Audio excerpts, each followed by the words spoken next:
Good evening.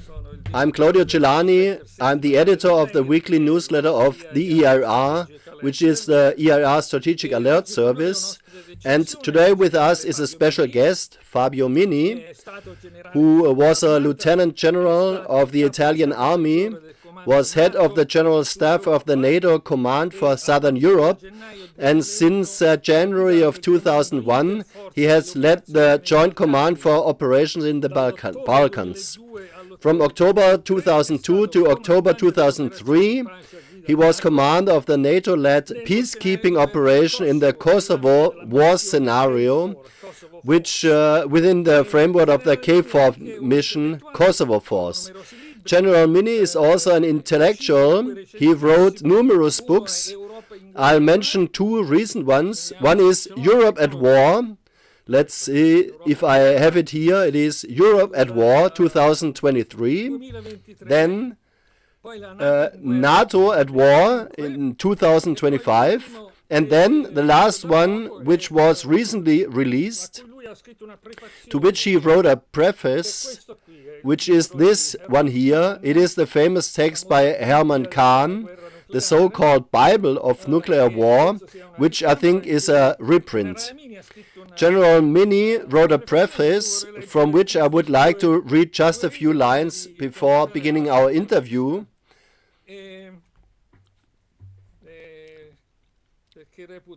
Because I consider them important. Kahn has legitimated tactical nuclear warfare, making it a possible, probable and lawful means of warfare. The term tactical is deviant, is very relative because for our continent or any other continent, tactical nuclear use corresponds to the same degree of destruction as the strategic use that would involve several continents.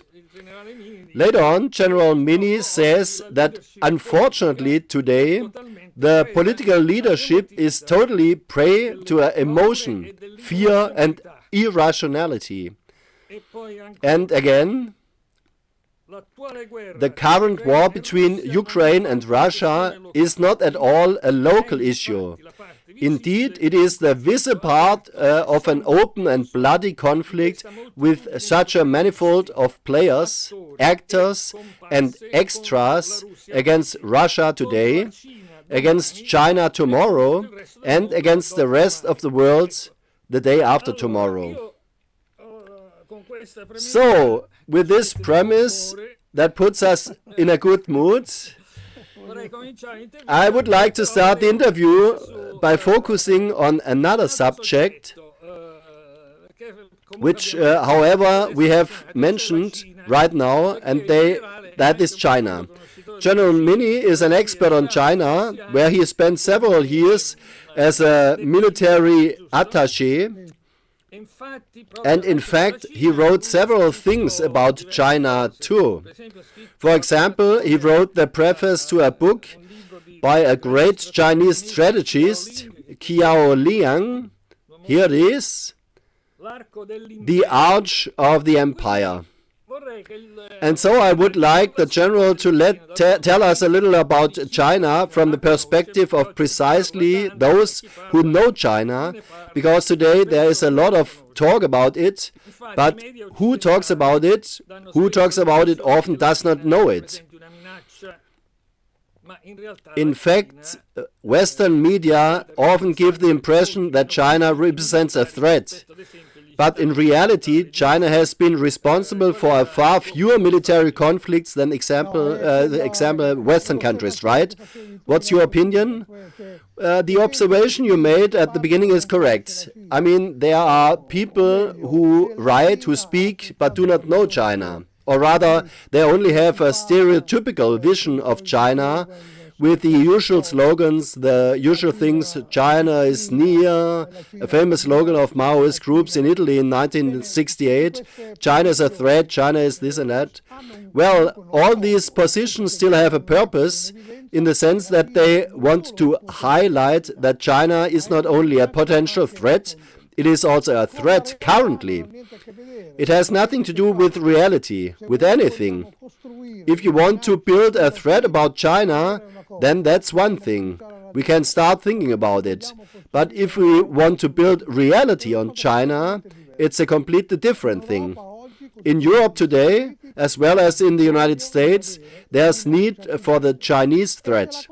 And they build it, then from it, calmly, for all ways and by all means. But why do they build it? What is the goal? The goal is that, among other things, it is also a difference with the Chinese mentality. To live, we need an enemy. We as the West have always needed one, an enemy or the representation of an enemy. And since the representation of the enemy obviously is made by the one who wants to represent it, it is always evil. So every enemy is a terrorist. Every enemy is a terrorist. He is a gangster. He is a criminal who has no rights whatsoever, and so on. This need is functional to the development of power. It is functional to the existence of power. Try to imagine if the enemy didn't exist today. Russia. What would NATO be for? If it weren't for the enemies Russia and Iran, what good would be Israel for? Why don't people point their finger at Israel rather than always pointing elsewhere? Because without a threat, even Israel would be screwed. But isn't it that China's desire to never again experience something similar to the so-called century of humiliation is misunderstood in the West? Yes, this is an assessment that many make, but I'll tell you the truth. I have never seen anything in any strategic proposal that referred to the century of humiliation. Generally speaking, if the Chinese have had a century of humiliation, they tend to put it aside. They don't want to live in humiliation. Especially now, they don't live in humiliation. They don't live in humiliation because they are basically making up for that entire century of humiliation. However, in China, if anything, there is a misunderstanding of what the West wants and what the West would like to do. It is an interpretation that is diminutive. In China, there is no perception that all of the West is against China. There is no such thing. They live in a dream, but it's a real dream of being able to cooperate and collaborate, especially with the strongest, namely the United States. I remember I was in China for 3 years. Then I went back several times. But the first impact I had with China, with Chinese television, it was a soap opera that talked about Chinese people in New York. They saw the Chinese in New York and they saw themselves. I'm talking you about 1993. And these people obviously didn't have a dishwasher or a washing machine at home back then. Nowadays, they don't even have dishwashers and washing machines. They have robots that do both functions. But that time it was like that.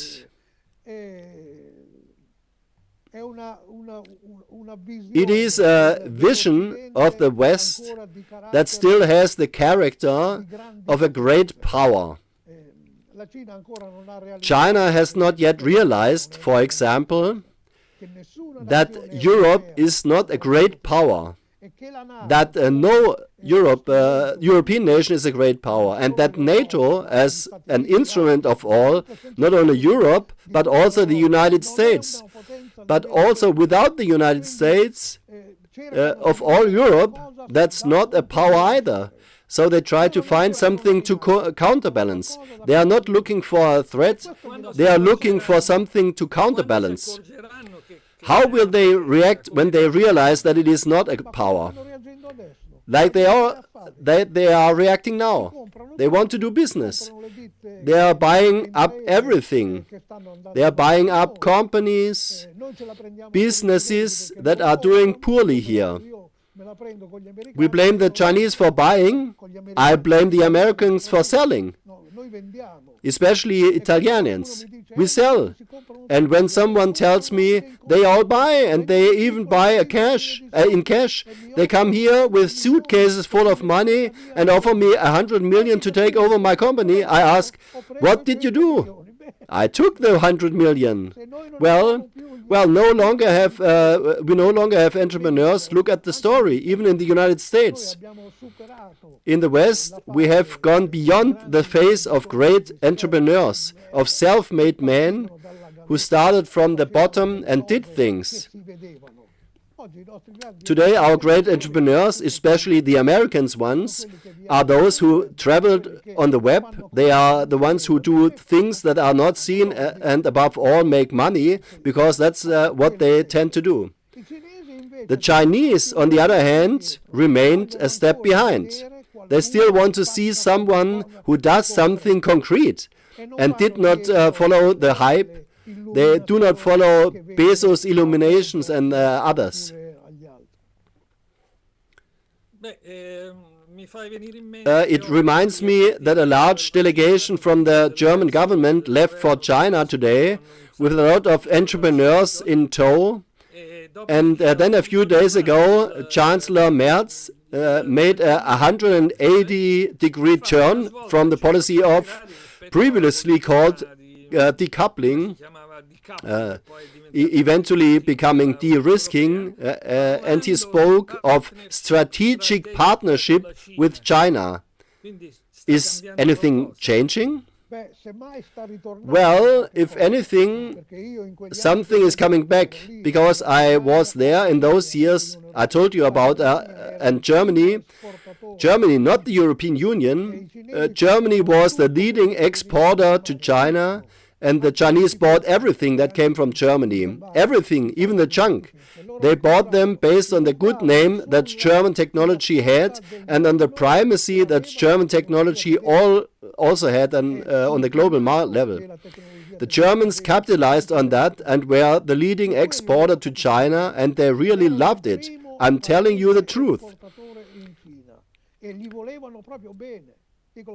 So, I was there in that period when there was a great learning competition, a tender for the construction of the vehicle, that is, the people's automobile, the Volkswagen. So there were all the manufacturers that put themselves on the list. It was obviously a competition of a project contract. It was not production, it was a project. Guess what? I'll also, I ask you a little one, try to guess who won. Which band? It starts with a V and is pronounced F and ends with an N. That's because you think of the people's car. The Chinese made Porsche's project win. Porsche project. The project for the people's car. Ha vinto il progetto per l'auto del popolo, la Porsche. The Porsche project won. It's a thing. Obviously, who was present during that period was Audi. Audi provided all the official cars. Mercedes had a great prestige, a great name, but it was not yet on the market because they had saturated their need, their initial need, which was to provide official cars to all the ministries with Audi. For the rest, they provided the car of the people. It came from Japan. It was called Charade and was a Toyota subsidiary.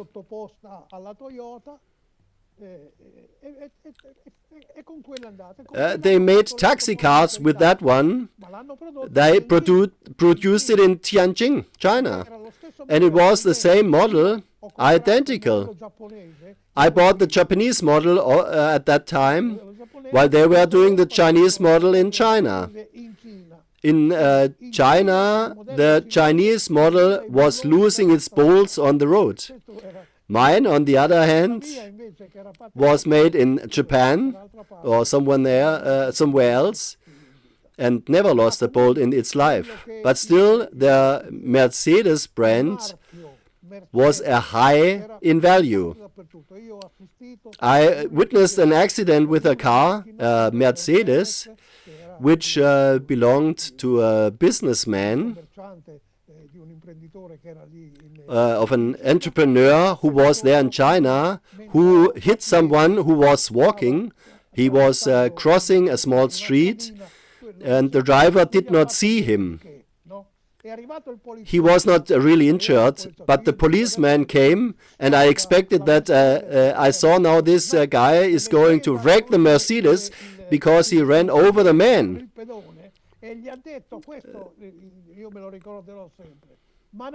No, he took it out on the Chinese man, on the pedestrian, and he told him, I'll always remember this. Didn't you see it is a Mercedes?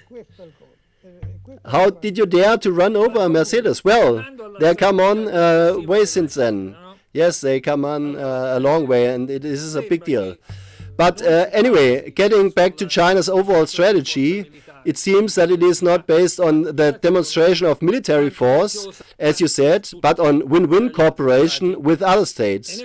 And in fact, if you look to the United States and China, the United States has over 800 military bases around the world. China has only one in the Horn of Africa. So these numbers don't speak for themselves. Yes, they speak for themselves. But they, of course, the Chinese strategy is all-encompassing. It is holistic, and obviously it must be articulated, it must be modeled according to the main priorities that were already indicated during the time of Deng Xiaoping, and have since always been reconfirmed. So war, security and military security was the last priority. On top was agriculture, second place industrialization, third place was technology, and fourth place was security. Now, these four priorities have not yet been changed.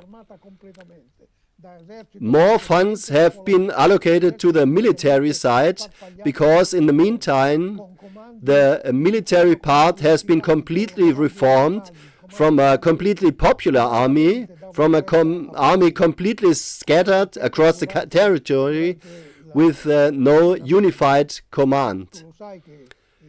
Previously, the regional commands rarely listened to Beijing, as we saw during the Tiananmen crisis. You know that the ministry, or at least the Central Military Committee, to quell the first signs of revolt, had asked the regions to send 2 army corps from outside, and they said no. To intervene in the Tiananmen Square, they had to take the 47th Army Corps, which belonged to a grandson of a great man, one of those ex-long marchers, whose clan was called Yang. And this was Yang Bai Bin. Yang Shangkun was someone who had been president of the republic, so this was a family connection. They had to call him, and he came with his army corps from Zhejiang, that is something like 2,000 kilometers further north, came down from the snow and came to Beijing. No one else of those he asked, no one else answered.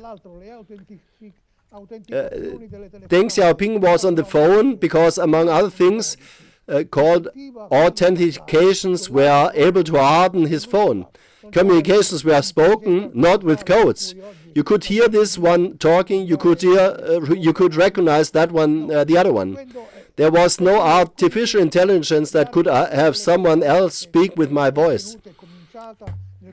So the reform of the armed forces took place and began in the period where I was there, and that is in the late 90s, and it began not with the assessment of the threat, but with assessment of the risk. And they saw that the situation in Taiwan, with America courting Taiwan, Japan courting Taiwan, and all the rest, they saw that this was a risk, and so in the face of that risk, the military part also needed to be developed. When I went to China in 1993, China had 4 intercontinental missiles, 4, and it had about 10 medium-range missiles.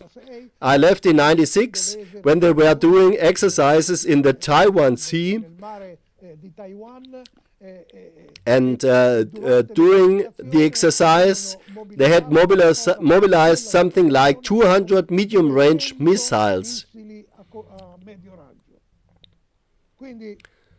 So already at that time, evaluating the risk, there was no risk. The fundamental risk was this. It was the loss of sovereignty. There was nothing else, and this continues to remain. When talking about Taiwan, Taiwan is constantly used as an argument to support the threat represented by China. There's the threat of a supposed attack by China on Taiwan. In fact, it is taken for granted. It's only unknown when it will happen. It's taken for granted. But since the Cairo conference and from the Potsdam Declaration, Taiwan clearly belongs to China. So how is that possible that the one China policy is, as clearly defined by the United Nations, is continually being questioned? Because they play dirty. That's exactly what they want to do. There's a reason, both financially and politically, in terms of international law and in terms of the great turning point, that is the assignment of the United States seat to maintain China rather than to Formosa. Because previously, representing China, the seat at the United Nations was held by Taiwan, Chiang Kai-shek. When the change occurred with Kissinger, who had been the great proponent of this change, they realized that China was one.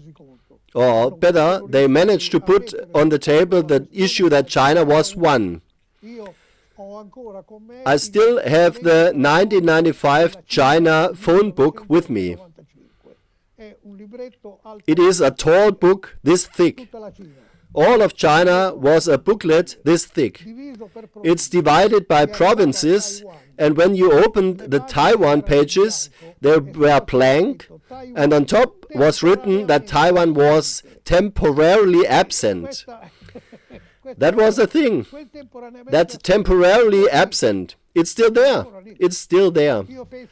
I asked the Minister of Defense a question when I went to say goodbye to him as I was leaving, and this was in 1996, and he told me something very important. I asked why was this animosity towards Formosa continuing? And that is what he told me. We have this sovereignty. This sovereignty is placed in danger, not so much from the Taiwanese, it is endangered by those who tell them to do something. And they do it. And you will respond, I ask, are these exercises meant to prepare for war? We are getting ready. We are prepared for any eventuality. Well, I understand. What's that eventuality? That one of raising Taiwan to the ground? And he told me, exactly. And the 20 million inhabitants, we need territorial sovereignty, whether there is someone there or not. I thought obviously this would not happen, but the message was clear. Territorial sovereignty had the highest priority. Territorial sovereignty was absolute. The same thing goes for Tibet. The same thing for Xinjiang. The same thing for the Inner Mongolia. All things that always refer to, in Xinjiang, they always refer to sovereignty. It is not possible to have it in one province someone who is against the central government, which means he is above against China. And then in this case, if there are territories that do not have territorial sovereignty, they treat each other like terrorists and so on. It makes me laugh when they talk about the poor Uyghurs, who aren't poor at all. They are pretty well off. The Uyghurs were the elite of Genghis Khan. They were all the interpreters because they were the most cultured. The Uyghurs had their own language. They had their own writing, so they were at a high level at the time of Genghis Khan. However, they had a functional role in that power. Uyghurs and Turkmen, they are not Chinese. They all come from the area around Lake Baikal when they left with the hordes of Genghis Khan. That's where they came from. Just like the Mongols, just like the Turks, they were all on the other side. These tribes all came from Lake Baikal. They had stopped a little in Mongolia, then they moved, but that was the origin. Well, here they were, and the nomenclature, the diplomacy of the entire empire. Now, in present-day Xinjiang, from the 1960s onwards, what was previously the Uyghur majority in the 60s and in the 70s, the Uyghur majority became a minority, not by much, not by a huge amount, but a minority they became. I have seen how the minority works in China. I went to extreme Xinjiang on the border with Pakistan in Kashgar, where they had just inaugurated the largest market in Central Asia. In fact, it is on the border, at the crossroads with all the Central Asian republics, where the Chinese were in the minority, and I saw how afraid they were of being in the minority, because at the night there was Chinese hunting in the streets. It's no exaggeration. So it is populations that have rights, there's no doubt. And these rights are safeguarded by China. In my opinion, China is making too much of an effort in that direction, but it is not true that they are a peaceful population, that those poor people are tortured by Chinese. It is not true. I was scared twice in China, once in Tibet and once in Xinjiang. In Urumqi, the capital, they put a knife to my back because I didn't want to buy a piece of rice nougat. But today the situation seems under control. Of course, it was under control. Under control before too. Only previously the control was purely of my military nature. In Xinjiang, we have to consider that the Uyghurs had control of large oases, and these here are the very beautiful oases. There's the one in Turpan, which is very beautiful. It is an oasis in which there is also an ancient, very ancient irrigation technology, which is beautiful. But in the rest of Xinjiang, where there are deserts, there was nothing. Nobody there was not a single Uyghur outside of Urumqi or outside of Turpan or outside of Kashgar. What did China do? It mobilized, or rather never demobilized, the so-called construction regiment, which was a construction engineering regiment. The regiment is so-called because it was more than a division. Indeed, it was more than one army corps, and everyone was sent to do desertification control work, building settlements. Someone said, but this is the Chinese invasion of Xinjiang. No, this is the recovery of a territory that belongs to no one. And how do the Chinese work? How do they work in Africa? It was how the Xinjiang people worked. Day and night. hose in hand and hundreds of thousands of soldiers working. They worked, and since they couldn't go home, they had families. Their families lived in colonies. The colonies were close to the borders. Well, I remind you that Russia and China seem to be getting along well now, but things weren't going so well back in the 1990s. China's great enemy was in the north, not in the south.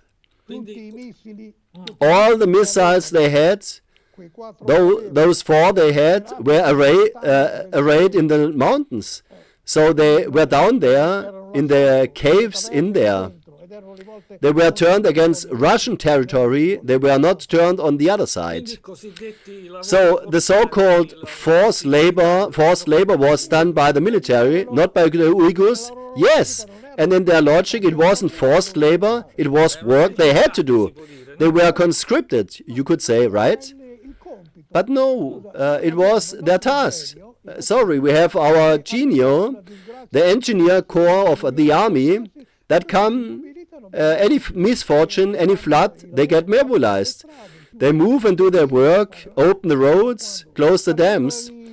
Is there a train strike? We had the railway engineering regiment who didn't go on strike and went to keep the lines running. These were the times when the armed forces had a social function. This is no longer the case now. We no longer have that train regiment, just like the Chinese. The Chinese still have it. They still have the construction corps because there are areas, zones, where life is so hard, it is so difficult that only a military imposition with a strategic purpose, but above all a civic nature more than anything else. And that was the idea.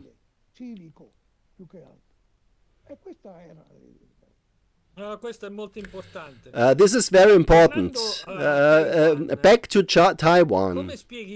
How do you explain the sudden accusations by the new Japanese Prime Minister Kaichi of threats to Japan's security? She spoke specifically about threats to Japan's security in the event that China takes military action against Taiwan. How do you explain this Japanese outburst? It is a two-pronged attempt. The attempt to make Taiwan a colony of its own, because with this story, because the imprint is purely American, Americans always talk about this. They make a cooperation treaty with Japan, which contains the formula that an attack on Japan is considered an attack on the motherland. Japan copies this and does the same with Taiwan. What do they want? Do they want Taiwan? I don't think they could claim Taiwan, but they want all the small islands between Japan and Taiwan.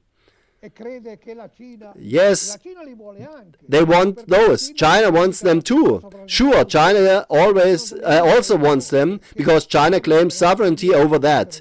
Now, they are small islands that frankly have nothing interesting. On one of these, a Japanese bought some land where he built a house and then went there play golf. It is on the basis of this Japanese who bought a house and went to play golf that Japan wants them. China, for its part, puts forward historical reasons. But since historical reasons, every time they are verified, then especially in those areas, the first historical clue is of a fishing boat that went fishing in that vicinity that is tenuous too. However, Japan is playing this card. This is the reason number one, which Tokyo wants to connect directly with Taiwan, so that Taiwan is part of its sphere of influence. Secondly, Japan wants to rearm. Japan wants to close the chapter of the peace treaty and the commitments of the peace treaty after the Second World War.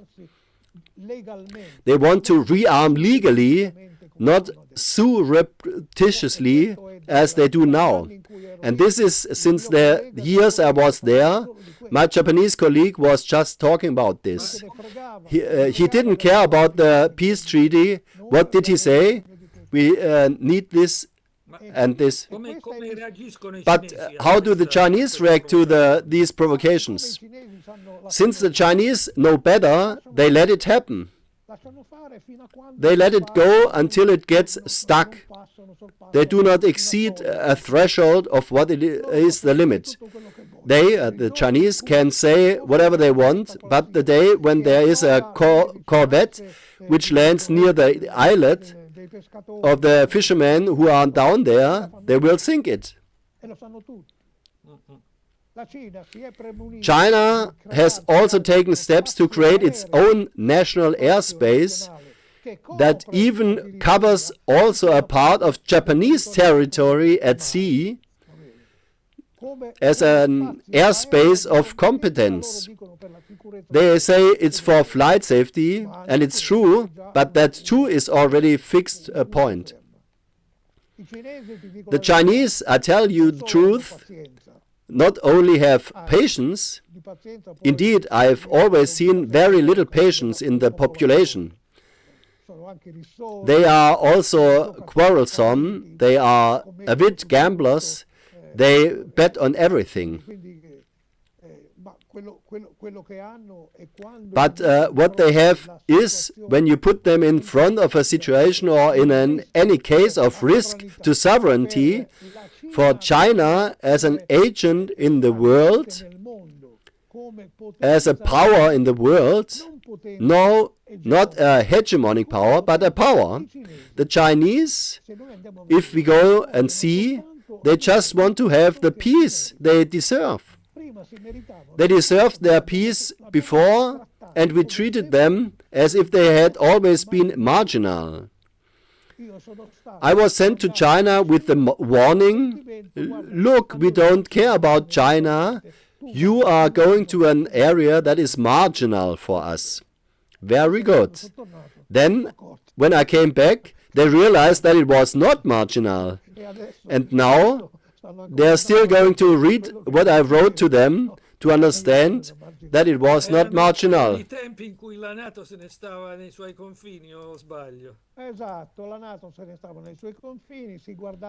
It was in those days when NATO stayed within its borders, right? Exactly. NATO stayed within its borders. It was careful not to go out, to sow discord and so on. The Chinese show patience on the commercial front. For example, how they reacted to Trump's trade war. There's a famous military strategist called Sun Tzu, whom you know. I know him well. Not in person, because they asked me once if I know Sun Tzu personally. Can you imagine? Are they using these teachings also on the tariff front? Oh yes. Oh yes. Look, from a military point of view, I think they didn't take much from Sun Tzu.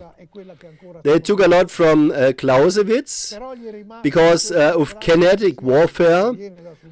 That's what they are still planning. But they still learned this great lesson which comes from Sun Tzu. One is that war is a very important issue involving the state and the survival of the state. So you have to study it and you have to be comfortable with it. The second question is this: the enemy is not defeated in battle. The enemy is defeated on plannings. That is, to win, there is the famous saying, win a battle, 10 battles against 100, and the great general, that is okay. But winning without fighting, that's brilliant. Winning without fighting doesn't mean you don't have the weapons to do it. That means you have already won it in the moment he attacks you. And maybe he doesn't even realize it, because preliminary victory is the one that is done on the opponent's planning. Now, if we go back to look how the Chinese planned their defense in recent years, you can see exactly this criterion. They are aircraft carriers? Good. Are they the key points for your position? Good. How do you take out aircraft carriers? And they figured out how to take out aircraft carriers. There are submarines that are armed with anti-ship missiles. There are ships on the horizon which act at electronic reverb for the next 3,000 kilometers. And so this, knowing what the plans are, they must be prevented. Then there are drones, right? Now there are drones, of course. I realized how they were already ahead with the drones when I went to China the year before COVID. I attended a party because there was a tea festival and there was a Western delegation, the first international tea congress. Among other things, there was a descendant from the famous Earl Grey.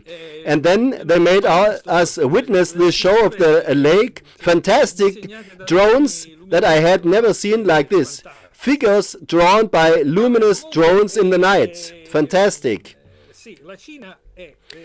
However, China has always been growing continuously for 40 years. It's an unprecedented rise.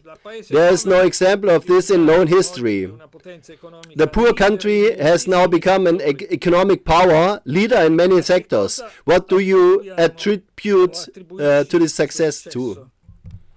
Il successo innanzitutto, dico la verità, ha una cosa che fa impressione ai nostri success, first of all, to tell the truth, there's something that frightens our rulers, that is, the planning. They always had 5-year plans, but they always had difficulty reaching the results that were expected. Since the 1980s, lowering the threshold of demands, they saw that the planning could be fulfilled. And by continuing with these 5-year plans and achieving goals, everyone moved on. What triggered it? These are the famous directives given by Deng Xiaoping. Get rich. And then the rich have to drag the poor along. Since the big ones, especially the coastal areas, had always been very active and very productive at that too. Instead, there was the great hinterland, what Australians call the outback. That is, the behind that is out there. Well, these ones had the big insight.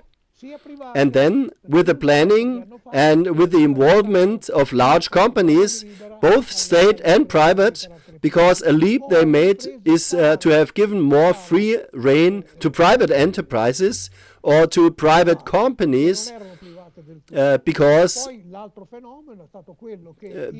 they were not completely private. Then the other phenomenon was that the best individuals working in state industries were financed to set up their own companies. When we see all these Huawei's, these giants, they all started with a loan of $10,000 to someone who had an idea. This is here $10,000 that the government gave him at a loss. Però questi hanno potuto godere delle infrastrutture che ha creato lo Stato, giusto? However, they were able to enjoy the infrastructure which was created by the state, right? Sure. The infrastructure and especially the land, in the sense that our joint ventures too, that we had in China, ours, I mean Western ones, they were all at 51-49. China gave 51% and 41% was given by the West investor. 51% included land, the workforce, and local infrastructure.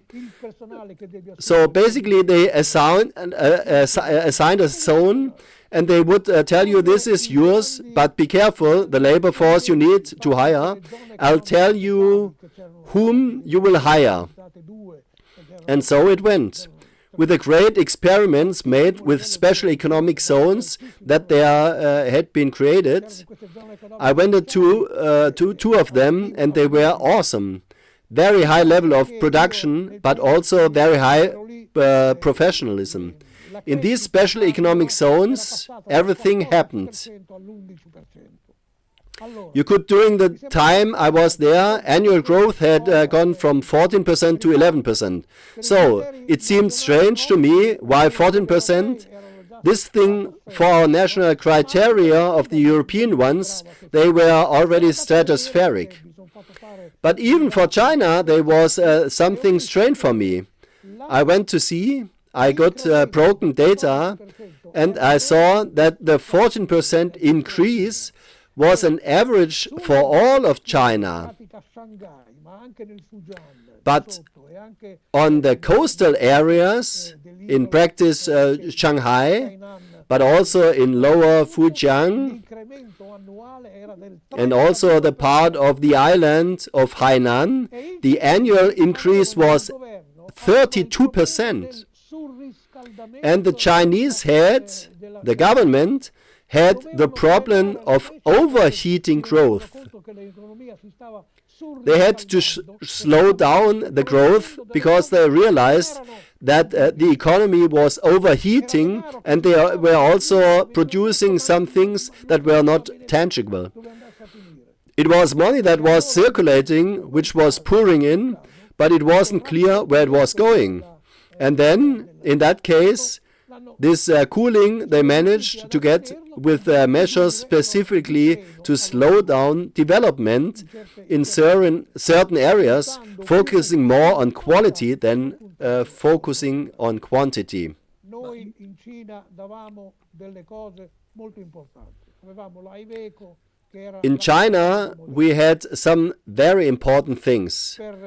We had a truck maker Iveco. It was a model factory that for 20 years Iveco had managed it on its own. At the moment it was supposed to pass under complete Chinese management. The Chinese realized that they did not have the managers for that. And so Iveco left there its managers for several more years. Since then, the Chinese invested in managers. They invested in young people for them to become leaders. And so it was, you can't say it was a boom of one thing. It was a concert of actions that have gone on in the right measure. Today there are 5% or 6% growth, and everyone in the West screams, it went down! But I remember when it was the same the time that they were pulling their hair out because they knew 14% better. It was too much. They realized it was too much. But listen, Fabio, instead of thinking about how to contain China, which is impossible, it is not the case that the West, we study the reasons for Chinese success and we learn a lesson from it. It would be desirable, Claudio. That would be useful. But I told you, the attitude is not that. The attitude is that of having an enemy. Now, if China stops being an enemy, half the world falls down. Because the great aspiration now that the Europeans have and the Americans also have, it is not that of having a conflict of fight, because it would be hard, but to have a conflict to fear, so that everything needed to fuel preparations for the conflict to be feared moves forward and carries forward even the things that aren't going well. Germany is doing the same thing. They are investing a lot in one sector, knowing full well that this is not what they will develop.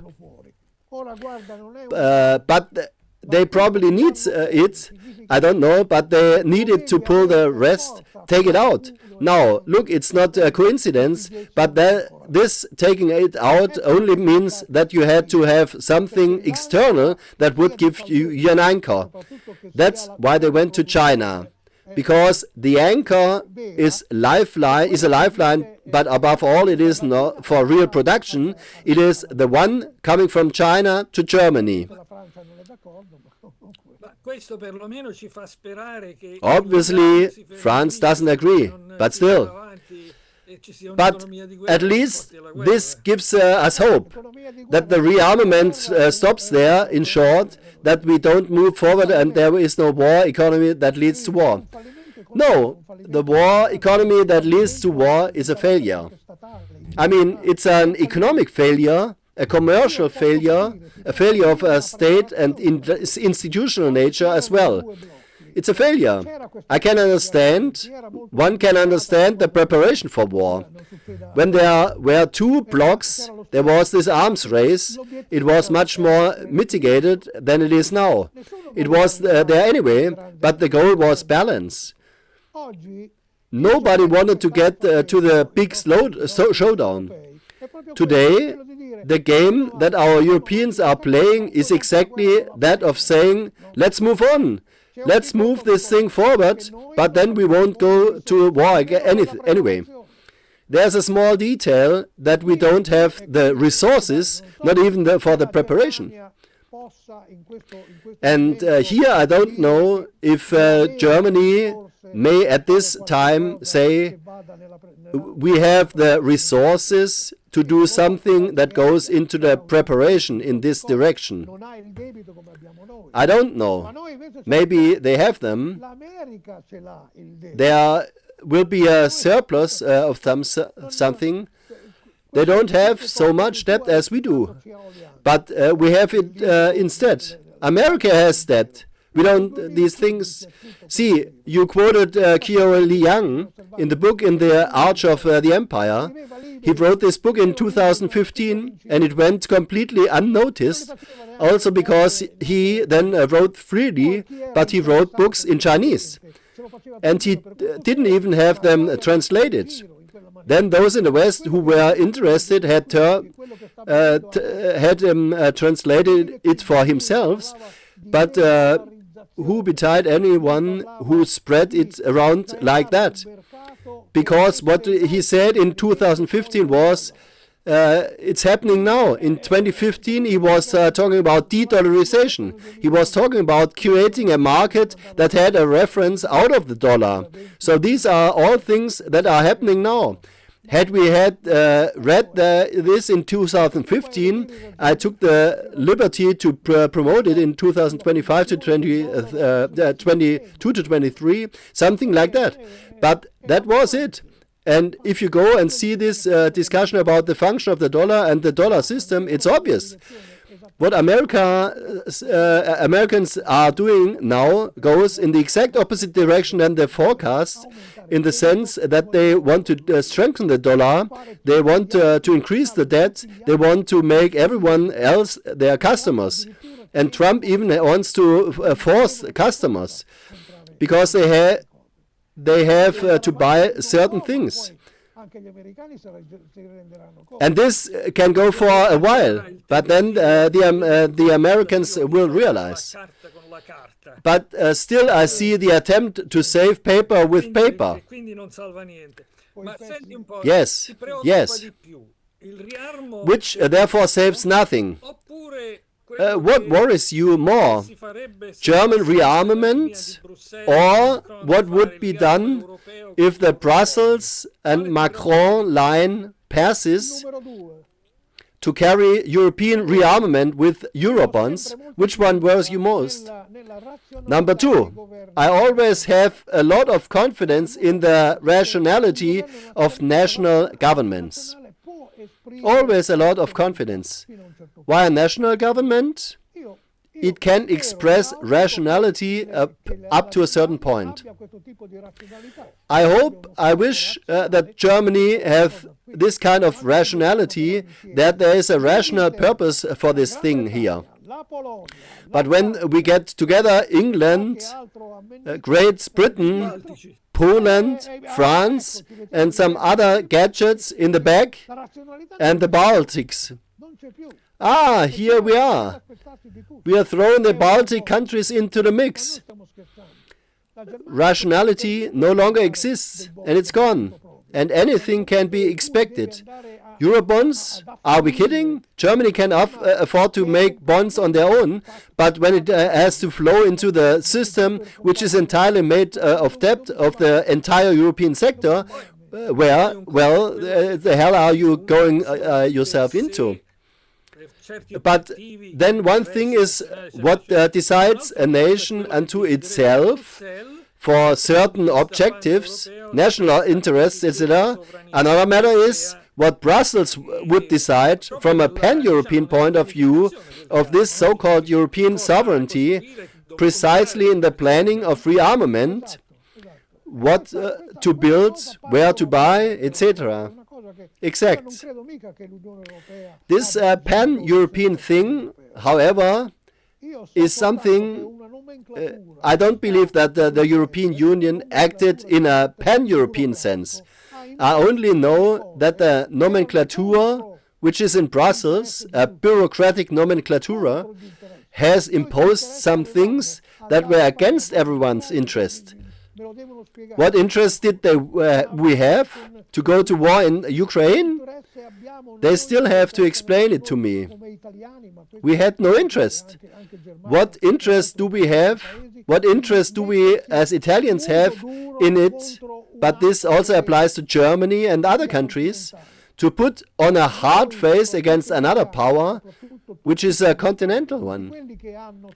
We, especially Italians, but above all those who produce, all those who have shortages of raw materials and they have abundance of manufacturing, we would need to get along with those who have raw materials and who can buy things from us.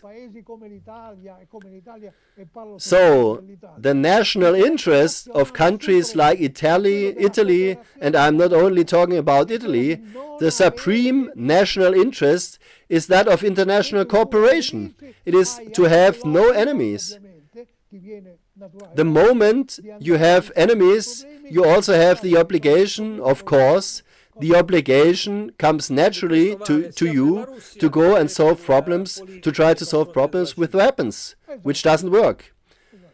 So this applies to both Russia and for the policy towards China? Right. Well, I think we have reached the end, because we've been there for about an hour now. Is there anything you would like to add? Any thoughts? One thought. This is to understand the Chinese mentality. We don't have to go back to Sun Tzu. I was in 2007 there with a United Nations panel for the safety of major events. The Olympic Games would come to China, and so I was there to attend the event. I was hosted by the Beijing police. The Beijing Police Academy produces 7,000 agents for Beijing, not for China. 7,000 agents per year. One of these agents, fresh out of the oven, was given to me as a spare. She used to drive me around. She was a beautiful girl. At one point on the street, we were in the car. She asked whether I had found any changes, because he knew I had been to China before. I said, yes, I have found many changes. I can't even find myself anymore. The landscape is completely different. First, there was a skyscraper, now there are all skyscrapers, but you still have a lot of problems. So the girl, 20 years old, policewoman who had left the academy, answered me with this sentence.